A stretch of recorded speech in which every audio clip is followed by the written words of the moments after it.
ചില വഴികളിലൂടെ നടന്നു തീർത്താൽ മാത്രമേ യഥാർത്ഥത്തിൽ അതെങ്ങോട്ടാണ് പോകേണ്ടതെന്ന് നമുക്ക് വ്യക്തമാകൂ.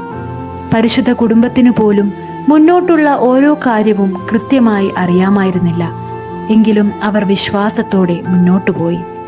ദൈവത്തിന്റെ സന്ദേശങ്ങൾ അനുസരിച്ച് സഞ്ചരിച്ചുകൊണ്ടേയിരുന്നു. വേദനകളും സന്തോഷങ്ങളും ഒരുപോലെ സ്വീകരിച്ചു. എന്തുകൊണ്ടിതെല്ലാം എന്ന് പരിശുദ്ധ അമ്മയോ യൗസേ പിതാവോ ദൈവത്തോട് ചോദിച്ചില്ല. നമ്മുടെ ജീവിതത്തിലും സംഭവിക്കുന്ന പല കാര്യങ്ങളിലും അതിൻ്റെ അവസാനം എന്താണെന്ന് മുൻകൂട്ടി അറിയാതെ നാം നിന്നു പോവാറുണ്ട്. ദൈവിക പദ്ധതി വെളിപ്പെടും വരെ ഉത്തരങ്ങൾക്കായി തിടുക്കം കൂട്ടാതെ ജീവിതം അതിൻ്റെ വഴിക്ക് സംഭവിക്കുവാൻ അനുവദിക്കുക. നമ്മുടെ ജീവിതയാത്രയുടെ പൂർണ്ണമായ ഭൂപടം നമ്മുടെ കൈവശമില്ലെങ്കിൽ പോലും ക്രിസ്തുവിലേക്കുള്ള ഈ യാത്രയെ നമുക്ക് വിശ്വസിക്കാൻ കഴിയട്ടെ.